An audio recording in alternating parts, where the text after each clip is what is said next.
All right. Good afternoon, good evening, everyone. Thank you for joining us today. I'm Adam Lenny, one of the founding partners of Beyonder Holdings. We got a few of our team members here this evening with us as well, too, who I'll allow to introduce themselves here in just a moment. We've got Bradley Claudianos from Acquisitions, Don Spafford, Partner Investor Relations. We got Ting Chen with us, also Investor Relations. Before we jump into that, I just want to walk through a little bit of what our format's going to look like and what our plan is. We do want to be respectful of your time tonight. We do appreciate you taking the time out of your afternoons and evenings to come meet with us today. We do intend to keep this within an hour to be wrapped up in 1 hour. Our plan is going to be, of course, to share with you. Some of you may have never heard of us before. This may be your first time working with our group or even in the RV campground investing space. So we're going to give you a bit of an introduction as to what our industry is and why this is exciting for us. We're going to talk a bit about our current opportunity, which is the Outdoor Hospitality Summon Fund, share a few snippets with you on a few properties that we have that we're working on right now that are going to be potential assets here for the fund that we are working on. And then, of course, we're going to open the floor for any questions you might have. So what I will ask is that throughout the presentation, if you could keep yourself muted. If you have any questions, please put them in the chat as we go along so you don't forget them. We're going to leave some time at the end. We'll address the questions in the chat. And then, of course, we'll have an opportunity with any remaining time to open up for anybody who wants to come off mute and chat with us. So before we get diving in, I'm going to allow the team members to give a quick introduction of themselves. We'll start with you, Brad. Hey, everybody. Like Adam said, thank you guys for being here tonight. We do have some exciting opportunities to share with you. My name is Bradley Claudianos. I'm the acquisitions lead here at Happy Camper, Beyonder Holdings.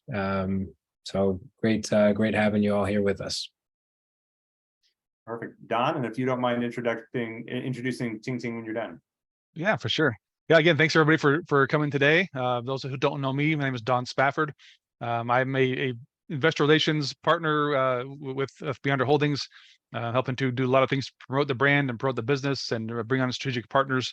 I've been with the company for about 1.5 years or so, and I've seen tremendous growth during that time. And I know that there's huge things that are still to come. So I'm glad that you're all here to join us today to kind of see what is to come so you can know what to expect. And somebody's just joined us recently to help with that as well as Ting Chen. And I'll let her give an introduction of herself too. Hi, everybody. As Don said, my name is Ting Chen. I recently joined the Beyonder Holdings team, and I am glad to be on the team. And we have several investor friends who are calling in tonight, so we are looking forward to present this and answer everyone's questions. All right, perfect. Well, thank you, Ting, Don, and Brad. Without further ado, let's jump in. Like I said, there may be some of you that this is new for. You haven't heard of us before, or you haven't looked at this asset. You may already be an experienced investor and maybe looking for something a bit more right now. So we want to talk to you a little bit about why RV camping excites us, why we like this space so much, what we see. And one of the biggest things is just continued exponential growth in our user base. The first number up here is one that really blew my mind, which is that just in the past 3 years, we have developed, almost a third of all the campers that are that are campers today in the country. This is not something that was, disappearing with an aging generation. This is something that has continued growth. Millennials, Gen Z have definitely taken a liking to it, especially as a lot of them are full-time RVers or are what we call digital nomads, people who work on the road. A lot of remote jobs have really helped promote that. We were working at a fairly large space. We've got 16,000 plus privately held campgrounds, so that's not including state and national parks that are our potential acquisitions out there. And we are actively working, especially Brad is actively working to seek out those opportunities as they come up. This is a $9 billion industry. And that number is actually probably a little low because that is a number from 2021. We don't have necessarily an updated exact quantification of it, but this is a booming business, one that has had a lot of opportunities come up as we have seen this industry go from a more mom and pop as it shifts toward more of an institutional asset class. So, this is not just the seniors who are retired camping, RV camping. That's kind of the image a lot of people have. This is not dying off with our grandparents or parents or any of that generation. This is being held forward by younger families, especially a lot of those millennial groups like we discussed. So we have a fantastic user base who are using our campgrounds today. So here's some of the challenges though that we find, and we're going to look at this from a couple of different angles, from the campers, the owners, and the investors' perspective. But from the campers' point of view, this is again a very mom and pop heavy business. And we love mom and pop campground owners. They really pour their heart into their business, but oftentimes they lack the ability to keep their campground current and relevant, to keep up with trends, to keep growing the campground and keep it modernized. So we see a lot of aging infrastructure, a lot of defective amenities, just because they have not done a good job of budgeting for the future and for future growth. And when the swimming pool goes bad and they need a $250,000 swimming pool, they don't have the money for it. And that's where part of where we come in. But they don't always have the activities that are keeping up. We heard this when we were coming into the space. A lot of campground owners saying, you don't need Wi-Fi in a campground. You're out here camping. Why do you need Wi-Fi? Well, say this nowadays, if you don't have Wi-Fi in your campground, they are going elsewhere. So this is the stuff that we're bringing in that a lot of these campgrounds are lacking, is just these necessities that people want today. One of the biggest opportunities we have is online bookings. A lot of the mom and pops still in 2023 don't offer online bookings, and they are missing out on a huge section of potential campers. So this is an opportunity for us as well too. Let's talk about it, of course, from the owner's perspective. This is what I'm hinting to, but some of those things these owners need are expensive. They don't have the access or the ability to some of the capital they would need to keep their campground improving. Maybe they only want to work from their cash flows, and it's just not enough. It's just not adequate for them to keep the campground growing. That's one of the benefit opportunities we have, is that we can come in, breathe new life into an old tired campground, improve the amenities, improve the offering, and then of course command the higher market rates that we're seeing from a more modern campground. With of course a little bit of a leg up of an already operating campground with a base. As I mentioned, adding online reservation systems. Owners, what we're seeing a lot right now is the labor markets are very tough. This is a tough spot for a lot of mom and pops, which means that most of them end up working 70, 80-hour weeks. They're typically doing the jobs of about 5 people, and they're tired, and they have a hard time finding people. We have a challenge with that too, but we have a big benefit of having a central management company that has its own human resources and hiring pool. So that's a really big opportunity that we bring forward. So let's talk a little bit about where we are today. So today we own 5 properties. Some of these are independent investments that we made before the fund was launched. One of them is in the fund. We'll talk a little bit about that one here shortly. That's the one in Louisiana. But we have 2 campgrounds in Iowa. We have one in Missouri. We have the one in Louisiana, one in Indiana. So that's our base right now. We've got a few in the pipeline that we're working on today. We're going to have Brad share some information on those here in just a little bit and give you some info about what we have coming that's underway. So we do have 3 properties that are under LOI right now, and we have another one that's under contract. And of course, we're working toward a vision of 100 properties. That's been since Justin Hoggett and I founded this company. That has been our vision that we're working toward, is owning 100 campgrounds. And we're chipping away, getting there slowly, and bringing a lot of our friends along with us. So I appreciate you being here today, and looking forward to turning that friendship into a partnership with you all as we drive toward that goal of 100 properties. So the types of opportunities we are seeking are going to be those that need the capital to improve the amenities. So these are going to be what we call turnaround opportunities, where need some money to improve the amenities. We love expansion opportunities. Anytime we can see a performing campground that's already got a good track record, already has good occupancy numbers, and it has additional acreage to expand, adding more campsites, it's on water, adding a marina, adding different amenities to it. These are the kind of things we look for to drive revenue higher. That's low-hanging fruit for us. And then, of course, the other is just operational efficiencies. So mismanaged properties. Again, we've got a lot of properties where the rates are depressed. We see mom and pops who, again, don't have those online reservation systems. They have a fixed nightly rate.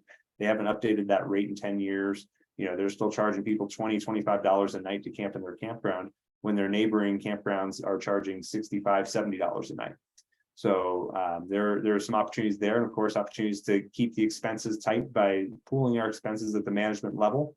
Our goal is to make massive revenue growth in a 3 to 5 year hold period, and really improve the value of these properties in that time.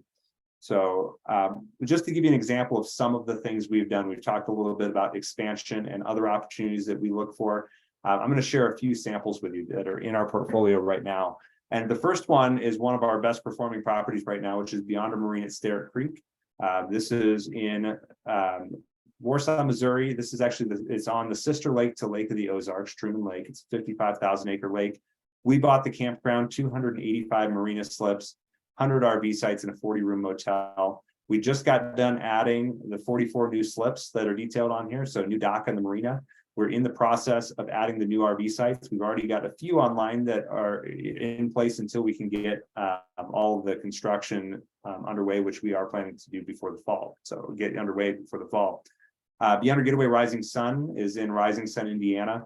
This is right over the border from Cincinnati, Ohio, along the Ohio River. This one it was a really neat property that had two sections, really one that was more family friendly, one that was more adult friendly by the river. You know, by the river, we had some extra acreage that was undeveloped. We're in the process right now of adding 32 new RV sites to that area that happen to be the more popular area in the campground anyhow. So that's those are both expansion opportunities. Now, we have a more unique opportunity with the one in Beyond Resort Cajun Moon, which is near Lake Charles, Louisiana, where we were actually originally planning to do an expansion on this one. We had the land, we had acreage to the south of it under contract. Unfortunately, we had some hiccups that were going to make it infeasible for us to build there. But you know, one of the opportunities we have on the plate right now that we're very early in discussions on is buying the competing campground in the town that we're in, and you know, basically being able to control both. So that's one that Brad's working on. We don't have enough to share on that opportunity yet, but that is one that we are currently working on. So again, like an expansion, but the idea being that we're looking to control more of a market that we know works really well. That is our best performing property as of this year right now is Beyond Resort Cajun Moon, and that is in the Outdoor Hospitality Summon Fund, which we're going to dive into here shortly. So of course, you know, we're going to talk a little bit more about what we do after we purchase property. And you know, I gave you kind of a 30,000 foot overview of some of the things we look for, but I'm going to turn it over to Don here, and Don's going to talk to you a little bit about the things that we actually look to implement and put in place as we, from closing day forward, to make these things increase their cash flow and their appreciation over the whole period. So Don, take it away. Thanks, Adam. Yeah, well, as kind of discussed there, as Adam was talking about, the mom and pop properties that may not have the resources or systems to really make their property the most efficient as possible. We come in and we're targeting that at least a 40% operating profit, right? So we want to just ramp up the income potential of that property to get its, you know, as efficient as possible, to really boost that performance and provide the great cash flows and returns back to our investors, and have just an amazingly performing property that just kind of stands out above and beyond all the competing properties in that area. And part of what we do with that, of course, is we have major capital expenditures, you know, a very large CapEx budget. Somewhat what Adam was talking to a minute ago about the adding on more boat slips and more RV sites. That's going to be typically the biggest part of that expansion expenses, maybe adding on a pool and other features. And we'll cover these things a bit more in detail in a little bit, but also what we want to do is make sure the staff on site is fully trained and know how to really provide the best service possible. Because, you know, honestly, at the end of the day, what we're doing is providing a great guest experience. You know, people are coming here not just for camping; they're coming here to be treated well and just have a wonderful experience all around with all the things that are going on. So we want to make sure the people that are there on site, kind of overseeing those needs, are able to handle that and know how to treat them with the most respect and everything as possible, as much as possible, to make them just love being there and leave a great 5-star review and want to continue coming back. We also, of course, bring in our systems and our processes with, as Adam mentioned, the online reservations. That's a major thing, you know, updating their website so it's easily found when people do a search. You want to have it pop up in the top of the list in the Google searches, and they can make a reservation right then and there, not have to pick up a phone and try to find where the place is at. And then, you know, of course, we have our in-house CFO, who's also working with each of the campgrounds to kind of oversee the daily transactions, make sure everything is up to par as it should be. Nothing, you know, going on weird with major expenses that were not expected. So we of course monitor those budgets to make sure that there's, you know, nothing out of the ordinary, and kind of control those expenses that some of the mom and pops may end up, you know, spending on things that are not necessarily part of the property itself, but, you know, things for themselves. and whatnot. So, we want to make sure that all that is good to get that as high as a profit as possible for the property, and of course, in the end, for the investors.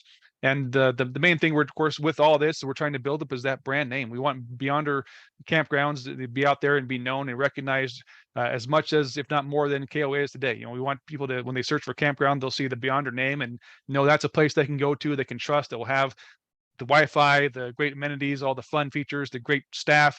They'll have the best experiences possible at a Beyonder Campground. So we want to be that brand that people search for when they're looking for where to go. Perfect. Thanks, Don. And actually, real quick before you move on to the next one, I just want to highlight the technology real quick. Don mentioned, of course, that the online reservations just being such a big resource for us. And again, like I mentioned before, that's really something a lot of mom and pops are lacking, but it goes a little further than just having it available online. Certainly, if I'm cruising down the highway with my wife in the passenger seat and I got her looking up campgrounds, she doesn't even like to call people. I don't mind giving people a call, but she doesn't like to call. So you think about like a lot of our younger users who might be scared of using the phone. They're certainly not going to call the campground to see if it's available. They're just going to look for the one that's got an online reservation. But taking that a step further, if we look at the hotel industry and what they've been doing for decades is yield management pricing, making their pricing by the night based upon the occupancy, based upon events going on in the area, not just a fixed nightly rate.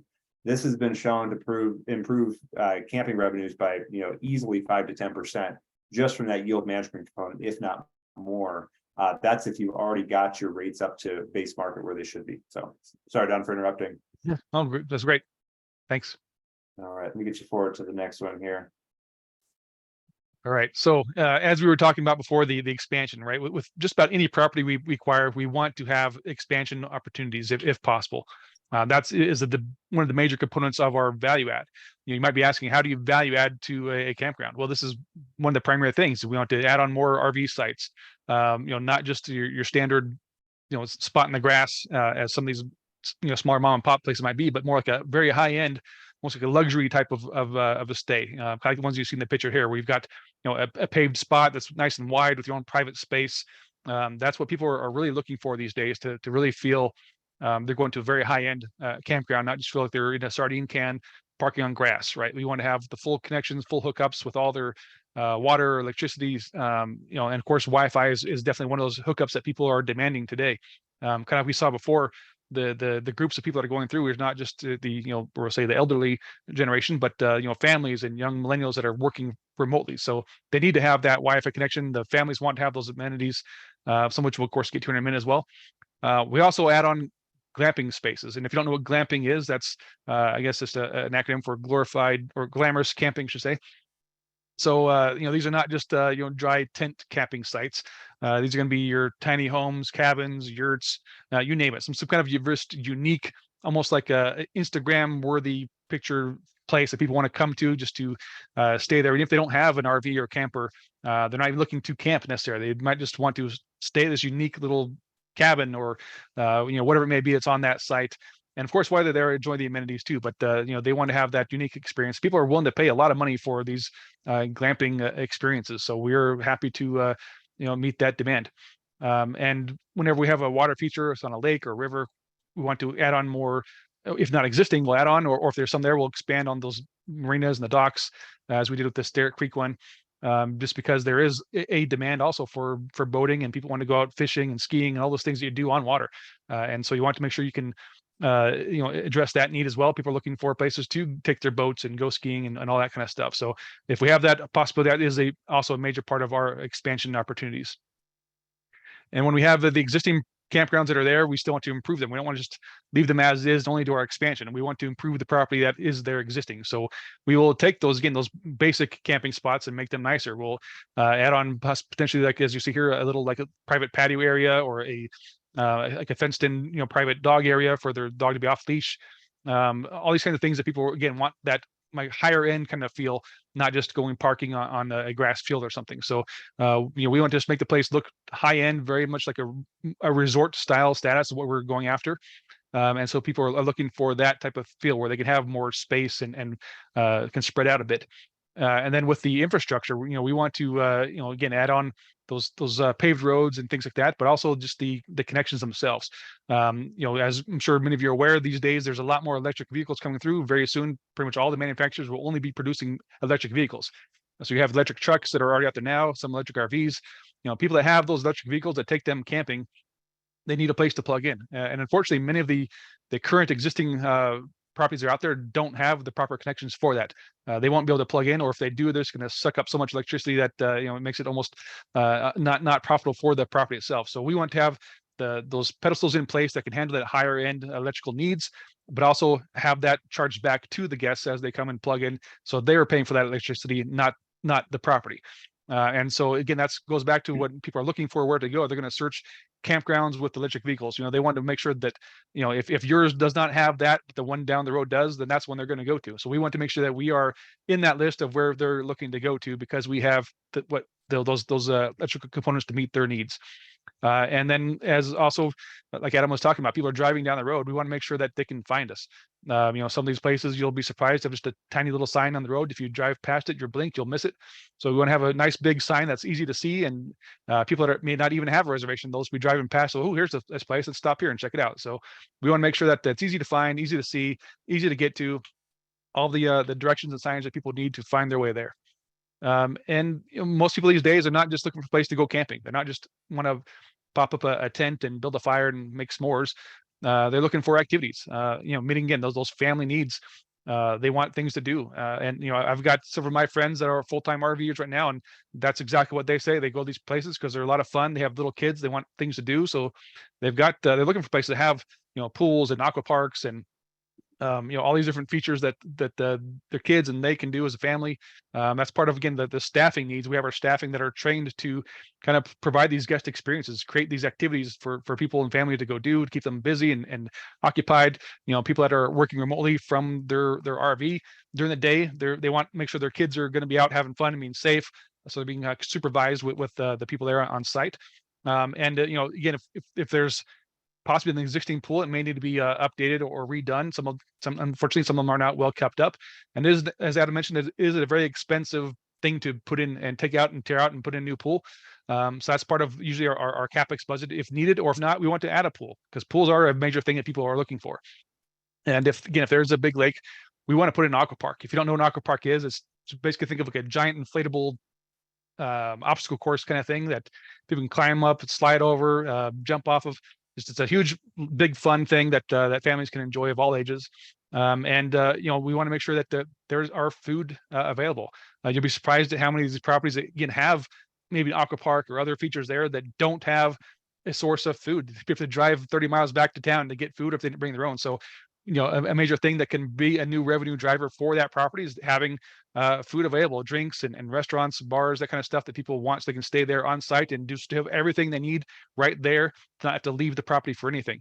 And so that's, again, some of this, some of the amenities that we can provide on these properties. Okay. We've kind of already touched on this a little bit with the operations. Having an online reservation system is key. Myself included, I don't like making phone calls either. So, if I can do it online, I much prefer to be able to do that, not to pick up a phone and try to hope to get through, if we go through a robocall thing and all that kind of stuff. So having online reservations is essential these days. And as I had mentioned, the software to not only just for the yield management and all those things to really get the best price possible, but also on the management side of things. We need that software to handle all those reservations in-house, and for the properties, for our staff and our management, to make sure that everybody is where they're supposed to be, and they're checked in and checked out when they're supposed to be. All those kind of things is a lot of labor intensive kind of thing, that if you don't have the right system, not just for one property, but now for multiple properties, that is something you must have. And again, many mom and pop properties unfortunately don't have the resources available to have a system such as that. We have our own centralized accounting and HR. With our each property itself is going to have a general manager on site, but we also have a regional manager that kind of oversees the management of those campgrounds. And we have staff on site or in-house to oversee all of that management and all the training and hiring and all that goes on with HR, and also with accounting, with our in-house CFO to oversee all the transactions that happen daily.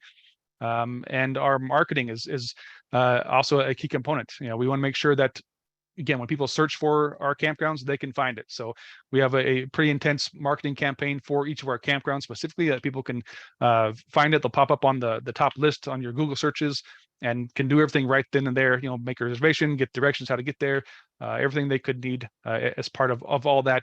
And that's something we're still building on. We're building this brand. We want to do more and more marketing. Something that's not included in here, as you may have seen, we recently launched a new mascot for Beyonder, Boomer or Beyonder Raccoon. So that is going to be part of our marketing. He'll be going to community events, little things to help attract attention for the kids and the families to want to go see Boomer and come hang out at the campgrounds and and get a Boomer plushie while they're there too. Don, I'm really disappointed in myself that I didn't add Boomer into our slide deck today. If you guys haven't seen Boomer yet, you got to go follow us on social media. Pull up the Beyonder Camp page, go to the campgrounds. That would talk about a hit. We of course, our R&D department came up with that, and by that I mean rip off and duplicate. And we took the idea from other campground operators in the space who are doing really well with mascots, and ours has been, after months of research, and it's been a success. To the point where we're actually looking to merchandise Boomer, and also even looking at a children's storybook that we're going to be marketing as well too. So just a lot of opportunities coming. Some of the big things we're looking at, obviously, that are in this fund and extend beyond this. Really, you're going to come down to our primary bread and butter, which is cash flow acquisitions. That's going to be what you guys are traditionally seeing from us when we're buying a property that is already operating, already cash flowing. It's a relatively low risk, because we know what the track record is. We can analyze what they've done well, what they haven't done well, and we can see a path to improvement. This fund is not really designed to encompass a development project. First off, it's not in the scope of this fund. It's not necessarily in the timeline of this fund either, but development is really something that we're getting into as a company. So that's something that we're going to have more opportunities outside of the current fund coming up in the near future. We've got some great partnerships we're working on with that. One of the big components that's really been crucial for us right now as the markets have shifted is our partnerships and just who we surround ourselves with. That's helping us in the development space really get into that with experienced developers and operators. Also just new capital markets are going to bring us new opportunities we haven't had before. So, beyond this fund that we're raising on right now, the Outdoor Hospitality 7 Fund, we're going to have many, many more opportunities coming up in the near future. We're striving to make ourselves a great resource for you in your wealth building journey. And of course, we'd like to have you along in all these key components with us. Now, everything we've shared with you at this point, everything we're going to share with you going forward, is not happening from the 4 people you see here in this room alone.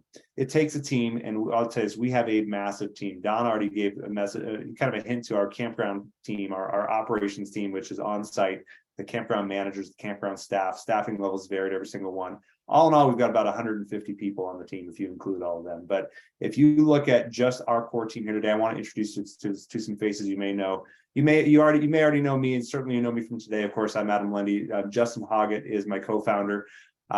Justin couldn't join us today. He's covering some other parts of the business this afternoon. We were actually just out working some of the strategic partnerships today. But in the room and also not in the room today, you guys know Don already. Rick is our CFO, who Don mentioned. Rick is a numbers wizard, and I don't want to undersell really his value to us and to our campgrounds, because he's not only working on the high level holding company numbers, he's working at each campground level. He has monthly and weekly calls with each of the campground managers, going over their P&Ls with them, going over their budget versus actual, helping them make sure they're on track for their revenue numbers, keeping their expenses in check, identifying, trends before they become a problem, good or bad, to keep us on the right track. April actually just recently got a promotion and has not yet been updated, but she's now our office manager. April's really the glue that holds all of us together in operation. There are a lot of moving parts in this business. Brad, you guys met here today. Tim is a newer member of our team, but he is our real estate analyst. He's going to be going forward, underwriting and doing a lot of our due diligence and pro formas on our properties, just really improving our efficiency and getting good, accurate numbers out to you when a deal is new, so we can be successful in closing more of these as they come up. Ramesh could not be with us today, but many of you know Ramesh from Investor Relations. Some of you are his invitees here today. And then, of course, Chad is our director of construction and projects. So all those capital improvement plans Don spoke about that we implement, Chad's the one that makes sure those are on time and on budget in developing new sites, expansion, adding the amenities in. Then, of course, Ting Ting and her husband Elmar, who are with us on investor relations. This is really our core team that is supporting this process. And I just want you to know that we have taken a lot of time and a lot of thought into how we put our opportunities together that we bring to you. You're our trusted investors. We want to do right by you. Many of you are friends and family to us. We're certainly managing funds for my parents in their retirement right now. So I take this as serious as my parents' retirement, and everybody in this room here, and even those who couldn't be with us here today, embody a lot of the same mindset, personality on this. So looking forward, where we're heading as a company and on a property to property basis, we have some very strong goals set for ourselves. This has to do, of course, with what our net income or our EBITDA is going to look like on a property. We mentioned, of course, that we were seeking 40%, profit margins on those, that 35 to 45% range. We're targeting some pretty high cash on our properties, and I like to say that we're conservative, and I know a lot of operators will say they are. So the proof is in the pudding ultimately, but early on in a property when they're brand new, these numbers are lower, but we're looking for is averages, and also high end. So some of these are going to be 5-year numbers, but we're looking to have 5-year cash on cash numbers in that 15 to 22% range, typically averaging about a 12% over 5 years. So, our goal is, of course, to really bring out all the revenue sources we can, keep the costs in check so that we can provide asymmetrical or above average returns to investors compared to other asset classes. So let's, some of the benefits, of course, we want to discuss as well too, that I can't underscore, is the depreciation. So those of you who invested with us last year probably were pretty excited when you got your K1s, if you're in the room, and saw some of the bonus depreciation from the cost segregation studies that we had done. Don was a leader in getting those pushed through and getting those done, and those turned out some really great results for everyone. And the great thing is, as long as we keep acquiring more properties, we're going to have that bonus depreciation. Even though the rules changed and it's not as good as it was last year, it's still really, really good. And we're still going to have great depreciation over the life cycle of these properties. So the tax benefits, of course, along with the gains, are really what we are looking for. So the main opportunity we're focused on today, of course, is the Outdoor Hospitality Summit Fund. This is the current opportunity. If this is new for you, I'm going to explain very high level what this is today. And of course, I'm happy to share more detail, or any of our team members can, in a separate call afterward. But we are targeting a $25 million raise. This fund was launched November 2022. It is open for 1 year, so through into November 2023. And then, of course, the whole fund has a life cycle of 8 years. We're acquiring multiple properties within the fund as we raise funds and after the fund is closed, each of those properties having a 5-year life cycle. So we'll be presenting those opportunities to you on a per property basis as they come up, but we are actively raising into the fund right now. We have a few coming up we're going to share with you in just a minute here, just to let you know what is coming and what we will likely need funds in place to close in the next 60 to 120 days. Some of these projects as they are under contract and go under contract. So we want to share this with you today, but the goal with this, of course, is to leverage that equity with debt to acquire about $80 million worth of projects. That's going to be the purchase and the improvements that we're putting on those properties as we move forward. The properties we are targeting, this, like I mentioned, of course, before, these are going to be properties that are already cash flowing. I like to call the properties we're putting into the fund blue chip properties, ones that we see as being relatively safe, very, very simple play, something that's already got a proven track record. We're not doing anything wild or experimental that's unproven in a certain market. So the very first property, of course, was the one we closed December 2022, Beyond a Resort Cajun Moon. As I mentioned, this is just outside of Lake Charles, Louisiana. This was an acquisition Brad handled. It was 134 RV sites, 35 unit motel, and it's got 2 swimming pools on site in addition to a pond on it. As I mentioned, the original aspiration we had was to to expand the property. We did have the acreage, the big tree area you can see on the bottom part of the picture, under contract. We were a good ways into the process when we realized it was going to be infeasible for us. So as I mentioned, the opportunity for this one here, of course, in addition to improving some of the operational efficiencies, adding a bar that we're actually working on right now, improving the retail offerings, getting this one, surprisingly, Campground this nice did not have online reservations. Getting it online, getting the yield management pricing in place. We're working on major operational improvements. As I mentioned, even without expansion, it already outperformed our expectations for the last quarter, and we're expecting to be on a similar trajectory as we close out Q2 here right now. And of course, the new opportunity that may be coming for this one here is buying its competitor in the same town, so that we'll control the major campgrounds in town and be able to form a partnership between the two. So a huge benefit on that there. Like I said, we don't have a lot to share today, but Brad will be working on getting us more here in the near future. And I'm going to turn it over to Brad for a minute to share the next couple of opportunities that we have that are potential under contract and under LOI right now that we're working on, that provided they keep moving forward, could be great candidates to be purchased by the fund. So Brad, take it away. Yeah, thanks, Adam. This one's really exciting right here. So this park, it is in northern Alabama, close to Decatur, about an hour outside of Huntsville, Alabama. If you don't know, Huntsville is one of the most up and coming markets in the country. NASA's doing a lot there, and it's just really seen a ton of growth. So this park sits on 111 acres. Currently, it has 73 RV sites. It has some cabins, some primitive tent sites. If you take a look at this picture, it really doesn't do it justice. I mean, you can camp right next to the water. It actually has sport fishing competitions on this lake, Wheeler Lake. So you could fish right from your site. It's a $3 million purchase price. It has some really exciting amenities. It has some horse stables, and there are trail rides available throughout the acreage. So just on the campground's own property. There's a ropes course. So in the trees, there's a big ropes course. There's also a beach, volleyball, basketball courts. As Adam mentioned, with the blue chip properties that we're looking at, this park, we have it underwritten at a 12 cap for this year. So it's really producing well. At the end of last year, 19 new sites were built. The real kicker here is that last year they were running at about a 75% occupancy rate on their transient sites during the summer season. So typically 35 to 40% would be outstanding for a nightly site turnover occupancy rate. Now 75 is just unheard of. So when we saw those numbers, some things that we're really looking at improving and increasing for this property is to expand it. So adding more RV sites, obviously potentially up to 300 sites.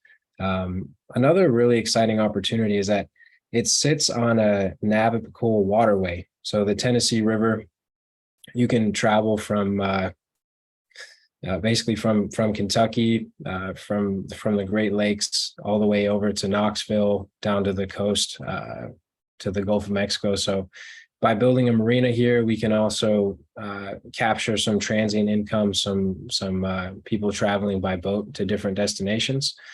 So this is one that we have under contract currently, and we're really excited about it. Perfect. And one thing I want to highlight, just because I know we probably have some people in here who have not yet been in this asset class, but maybe come from a single family, multifamily, or some kind of residential background. And if you heard a 75% occupancy, or as you'd use on that side, a 25% vacancy, that wouldn't sound so stellar. But I want to really highlight that in this transient space, when we're charging nightly and weekly rates, the differential is massive. Campgrounds that charge on a monthly basis earn about 2/3 per site of what we earn, even with a lower occupancy number. As Brad mentioned, being in that 35 to 40% occupancy range, which is typical for most campgrounds, that's going to be about 50% more than if it was occupied by one monthly. So the revenue in that is huge, but for them to have a 75% occupancy on transient is it's unheard of. And it lets us know, of course, the demand for pricing increases and expansion, which in this market, I just had the benefit of visiting this campground myself last week. Wow. is all I have to say, is that this one is in need of a massive expansion and probably a 40% rate increase. So sorry to interrupt, Brad. I'll let you carry on. Yeah, no problem. That one is special. And just to say one other thing about it, Don was mentioning that a lot of these campgrounds, they actually don't have a restaurant. So, if you were staying in the area, you'd have to drive back to Decatur, which is about a 30-minute drive, in order to find something to eat. So just to go along with the one of the opportunities to increase the revenue and the amenities is actually to add a restaurant to that property. So continuing on, we've got another opportunity in Ohio. This park, again, the picture doesn't do it justice, but it's currently a Jellystone. And for those of you who are familiar with Jellystones, you'll kind of know the types of amenities that go along with that. Some of those would be swimming pool. They would all have a swimming pool and some kind of a water park feature. This one has an 18-hole mini golf course, really nice paved roads, large sites. The best part about it is it's a 25-minute drive from downtown Akron. So weekend trips, it also does really well with its day passes, obviously with the swimming pool and the mini golf course. People come just to stay for the day. They'll get a day pass and hang out and spend time and spend time on the property.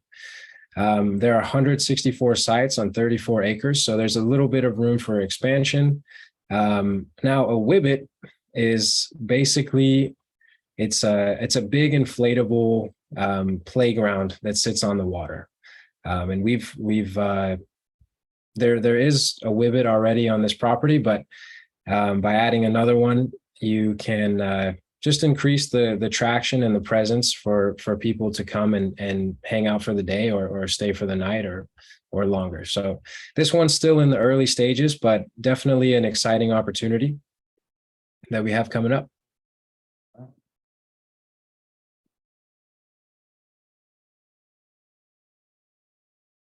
And this next park happens to also be a Jellystone. So similar amenity package. You've got a swimming pool. It does have a water slide, basketball court, volleyball courts. It has pickleball, horseshoes, all the things that we like to see with our acquisitions. This deal is actually Tim, who Adam introduced a couple of slides back. This is his deal. So I don't actually know too much about it, but I know we're in the early stages of it at the moment. Yeah, looking forward to share more later on. It's in Mexico, New York. Yep. Yeah, and unfortunately, Tim couldn't join us today. He had a family conflict come up this evening, so he couldn't quite join us. But this is one of our opportunities under LOI right now. So Brad, in addition to what you have under LOI, you have several more that are in the pipeline that are closed, right? Yeah, we have that property near Cajun Moon that, as Adam mentioned, could help corner the market there. We also have a couple in Philadelphia. One of them is about an hour outside of Philadelphia, and the other is in northwest Pennsylvania. Those are larger campgrounds. I think the one in northwest Pennsylvania is about 250 sites, and the one outside of Philadelphia is about the same size. We're always looking for new opportunities. I'm always keeping a relationship with different campground owners and just helping provide information and trying to be ready when they're ready. So we always have new stuff coming up. Perfect. Thanks for the updates, Brad. I'm going to share a few updates on the fund that are coming, that are relevant. And we're then going to open up for questions, but we're going to have about 10 minutes left. Just want to talk about, of course, like I said, we had a great first quarter in the fund. That was with just Cajun Moon being in there. We actually ended up distributing more than we anticipated.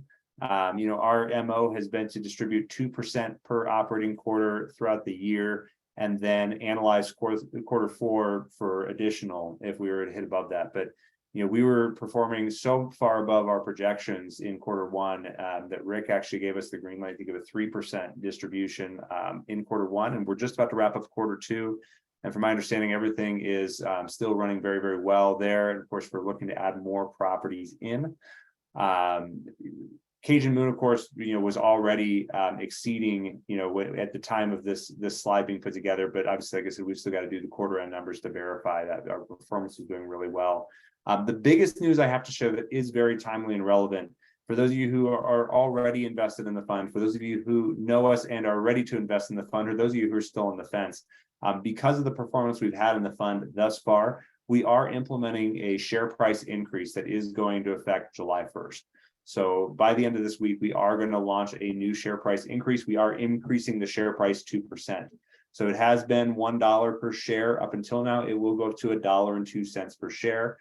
The new documents are going to be in the portal by Friday, and we're going to be signing new documents going forward at that $1.02 share price. So if you have an intention of raising your investment or placing a new investment, that needs to be done ASAP, getting the documents in, the accreditation letter in place, and then of course getting funds wired in.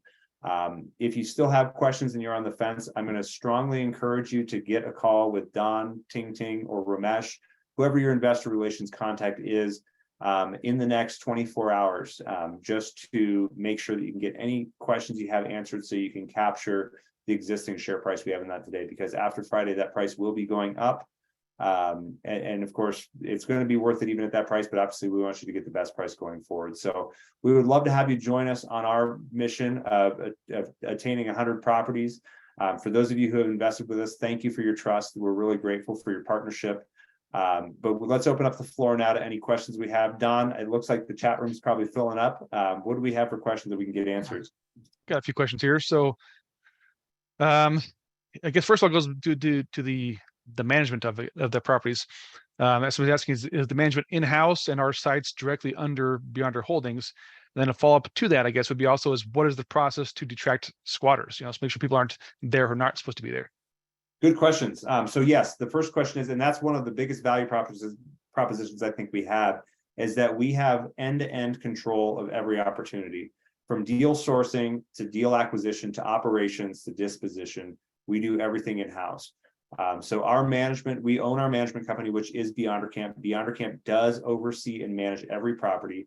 The local staff and management are controlled by Beyonder Management under the coaching of our regional manager and under the direction of Rick as our CFO for financial purposes. We have total control of the property operation. We do not delegate or outsource that. It was just too important for us to maintain that control. To answer the second question as it relates to squatters, that's fortunately something we don't have an issue with because we are a primarily transient operation. Although we do offer, say, in the off season, because we're always looking for opportunities to improve our revenues. In the off season, we might offer monthly site rentals for, say, workers. We get a lot of pipe workers, line workers who are coming through. It's a great way to produce revenue during the wintertime. We write month-to-month agreements that expire and renew every single month. So we are not subject to potentially having to evict people. We've had our attorneys double check our things. We've never had an issue to date ejecting somebody who we don't want there. So we can call the sheriff up and have them come out and remove the person from the property. If we have to, we'll tow their rig off the property, but we're not going through evictions. Yep, much easier process than your standard eviction process, if would ever have to happen. 100%. Okay, another question from Shafina is, I guess kind of a thoughtful question maybe, is how would the entry, if any, of large institutions or like a Bezos type billionaires affect the RV mom and pop businesses? Would that be a positive or a negative? I'll disclose something. I'm a capitalist through and through. I believe that competition is a great thing. It makes us all perform a little bit better. Even though in this industry that is mostly mom and pop, it is easy to set yourself apart and to perform very well. There is something to say about having a personal touch. And that's one thing that we really achieve well through the management. We've kind of hinted at it, but our local managers, we really empower them to take ownership of the property. They're involved in a profit share like bonus structure. They really take ownership of their property. They bring in a lot of local character. It feels like they own it. They're giving what mom and pops give. We get rave reviews on our managers from the campers who come through. They don't just treat it as a job. So that's one big thing that I think would set us apart from some of the institutions out there. But we're trying to act like an institutional without looking like it. And it is a balance. It's something you have to watch. But no, we would welcome the competition from other people. It's only going to help us be better in this industry. Yeah, and likely drive up the values too, I'd say. Right. Yeah. So a question about seller financing. How is the seller financing structured, such as the rate and term? Seller financing is a great tool when we have it available to us, but we have to. It depends on the seller's willingness to give us the terms we're looking for. We did close 2 properties last year on seller financing. It worked out very well for us in that we were able to get interest rates that were well below the market rates. They were able to hold on to the properties. We did just have to refinance out of one of them to be able to do the expansions we wanted to do, because the seller did not want to take a second lien position, and we needed to finance some of the expansion we were doing. But it was a good stopgap to get us closed and through our first year of operation at a lower interest expense. We had no closing costs when we purchased the property, so it was no additional expense on that loan when we refinanced it, other than what we expected. We're not eager to jump at seller financing. It can be a good tool, but it does require, for us to make our plans work, it requires a seller to take a second lien, which most sellers don't really want to do, and I don't blame them for wanting to do that. So we still look at bank loans and other loan products as our primary means, unless we had the seller who's willing to give us the right terms. With the performance of Cajun Moon doing so well, without expansion, how does the appreciation look like at the time of sale? So the appreciation on Cajun Moon, well, we'll have to reproject that, because our pro forma was done based on that expansion. However, less capital was deployed to the project. So dollar for dollar, percentage wise, I don't see any reason that it wouldn't be the same, if not better, based on how we're performing today. And the funds that were raised into the fund that we are not deploying toward that expansion are going toward another property. So we can certainly, since we aren't considering expanding that one at this point, we can certainly look at reprojecting that, what that future sale value is going to be. But like I said, because we're deploying less capital, it shouldn't make a negative impact. All right, and we had somebody ask what's a WIBIT, which I think Brad covered enough, unless you want something more you want to add to that. We made 3 references to the WIBIT. I'm realizing we need a slide for the WIBIT now. We talk shop all the time about using terms like WIBIT, and I guarantee you most people don't know what it is. So we probably need to put a picture in. But this is more than just a fun toy that we're putting on a property. These are very expensive inflatables that you put in the water. They are durable. They're designed to last years and years. But these things are their own potential business revenue opportunity. And they can produce a ton of income from day passes from outsiders who will sometimes pay $20 to go play on it for an hour. We pay per kid. Not to mention, we've seen it in multiple campgrounds drive their daily and weekly rates way up. Seasonal rates, especially in some towns that don't have other amenities, go way up as a result of having the WIBITs in place. So unfortunately today we'll have to have you just Google the WIBIT, WIBIT. This is just, WIBIT is like Kleenex, right? They're not all WIBITs. Some of them are different brands, but it's kind of the industry term for inflatable aqua parks. We'll make sure to get our next slide deck updated with a picture of a WIBIT for everybody to see. Yeah. And I think the thing to point out there is, as you mentioned, people that come to our campgrounds may not be coming there for the camping. They're coming there for these experiences of playing on the WIBITs and just having a great time. And maybe while they're there, decide, hey, let's go and rent a cabin and stay overnight and stay longer and do it again the next day. So that's what's great about these properties. It just brings people there for multiple reasons. That's right. All right. So with the Alabama property, I guess what kind of financing are we looking for on that? Assuming it goes through. So yeah, assuming the Alabama property goes through, what we're going to be looking for is, the typical terms we're getting are going to be like a 70% loan to cost, meaning they'll finance, a lender who will finance 70% of the acquisition and the project. We are exploring some new opportunities with some more institutional lenders that are, a little different loan products than we typically get. Based on those occupancy numbers we just got last week, we are strongly considering a massive expansion on this property.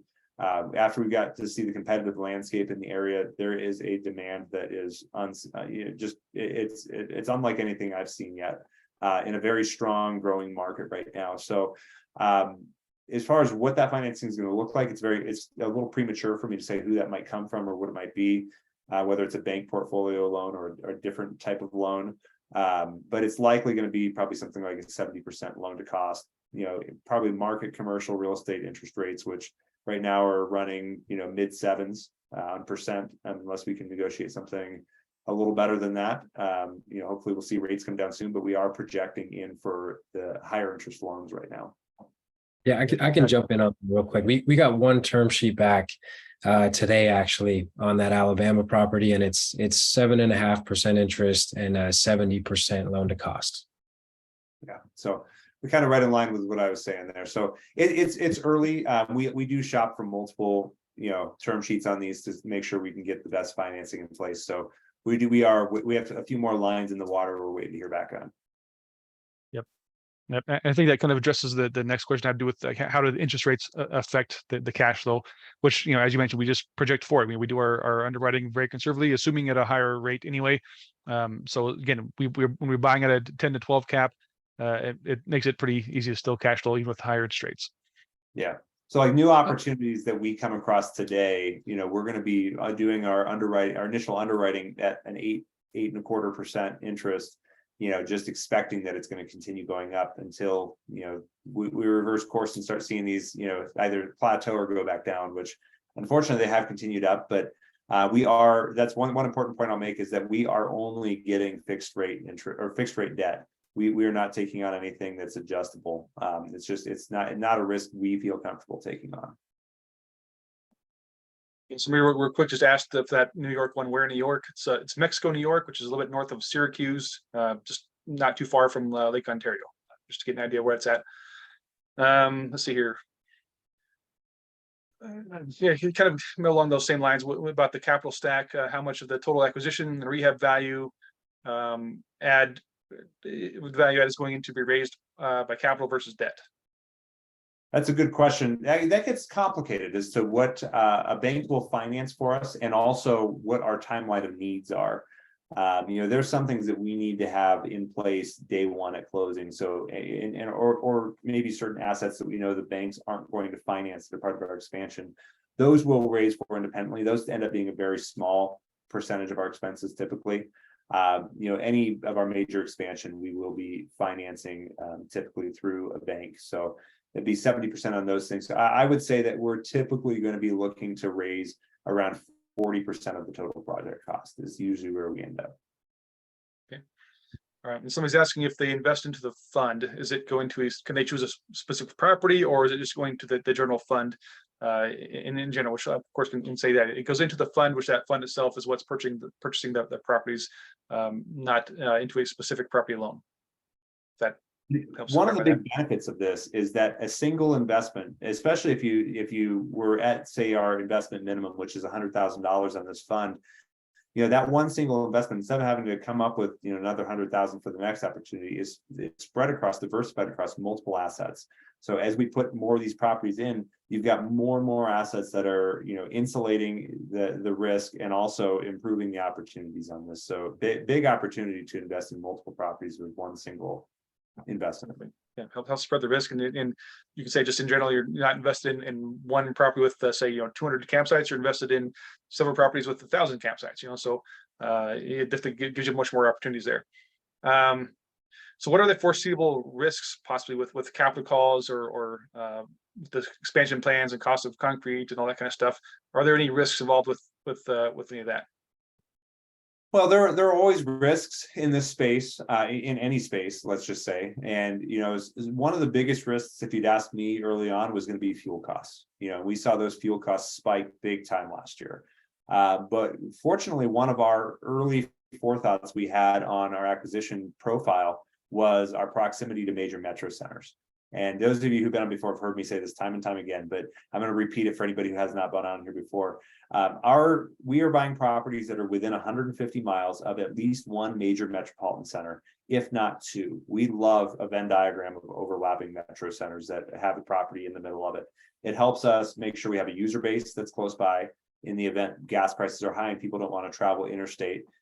Make sure we have a labor force available so we can get the employees we need. We get contractors that we need. We get also vendors to deliver food and other supplies that we need. So being remote in the middle of nowhere is not something that's endearing to us. You know, it's a very big challenge and a risk that we aren't willing to take on. Unfortunately, our profile paid off big time last year when fuel prices spiked and a lot of people were not traveling interstate as much for long road trips. We're actually able to track in our reservation system where our campers come from in a given period of time. And what we noticed in most of our campgrounds is that instead of coming from 2 or 3 state lines away, they were coming from the next major city.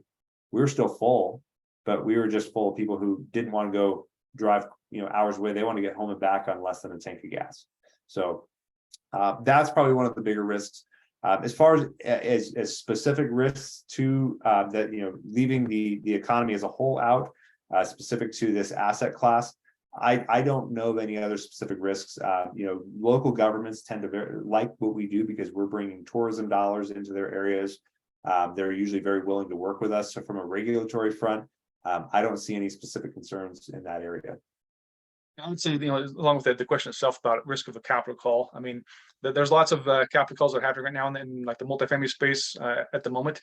There's kind of a big difference again between when we purchase a property, again at the cap rates we're buying, the DSCR level we're buying at.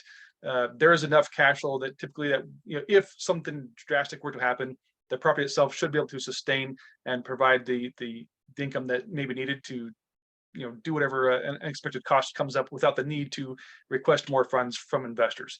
If worst case scenario happens, we possibly could reduce or withhold the distribution for 1 quarter maybe, but that would be probably the extent I would expect. We wouldn't have any, as of right now, no foreseeable risks of a capital call on our properties.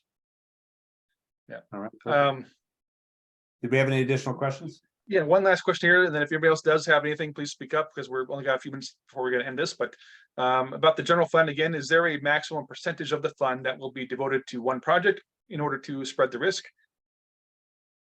I wouldn't say that we've set a maximum. We know that our average project size is right around $7 million in most cases. So, the fund could easily tolerate around, it could tolerate potentially 10. We expected this would probably hold about 6 to 8 properties, just giving some room for larger properties to come into place. For example, that Alabama property, should that one go through, we're expecting at this point may turn into a $15+ million project in itself. So there could be a larger one, but we have not set a specific deal limit size on the high end. We have set a low limit, which is 100 rental units, not necessarily a purchase price, but 100 rental units is the minimum that we will purchase. Okay, if we had no additional questions in the chat, I'm happy to open the floor up for any last minute questions that anybody wants to get out. But my biggest encouragement will be, before we do that, if you have any other questions you want to get answered, just make a note of them. Schedule a call with Don, Ting Ting, or Ramesh. Let them know what questions, concerns you have. If you are on the fence about making an investment, get those answered before that share price goes up. We want to make sure that we capture today's pricing and not next week's pricing, which is going to be that 2% increase. So if we have any additional questions, so if you're not registered yet, to get access to more information in our portal, go to that's on there, the investors.beyondercamp.com, to get registered, have access to view all the details that you can need to review and be able to make your decision hopefully quickly. Perfect. Very good. Good. No, that's fine. Actually, no, I think that's a great closing for today, just in the interest of everybody's time, because we actually have run 5 minutes over already. I want to be respectful of everyone's evenings and let you get back to your families and dinners or whatever you have going on. But please feel free to reach out to us. Get on the portal if you have not already, certainly, and then definitely let us know if you have any questions. Again, we're grateful for your time tonight, your investment of your time with us. Thank you so much. Thank you for your partnership and your trust. We're really grateful for it. Thanks, everybody. Good night. Thank you, guys. Good night. Thank you, everyone. Good night.